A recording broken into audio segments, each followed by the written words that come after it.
Stel jou 'n algemene toneel voor, jy is saam met collega's, en iemand noem 'n spanlid wat nie teenwoordig is nie.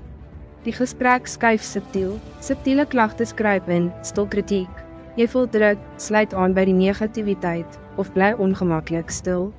Die maklike pad is om saam te knik, maar ware realiteit gaan oor beginsel.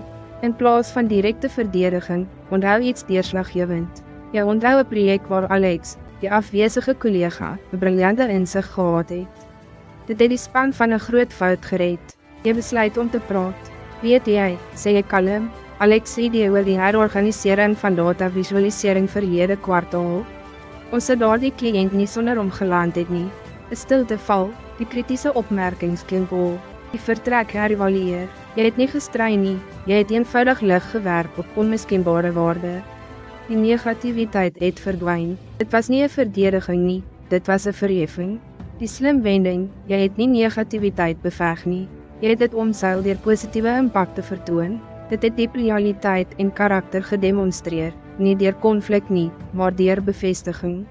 Iemand verdedig beteken om ware waarde uit te lig wanneer hulle afwesig is. Dit verskuif persepsie van die groep en jou eie integriteit. Dit toon ware leierskap. Volgende keer, moenie by die koor aansluit nie, verhef eerder die afwesige, deel 'n opregte bydrae, vir meer insigte oor die bou van karakter, teken in op Afrikaans Repo. Laat 'n karakterboekdele spreek.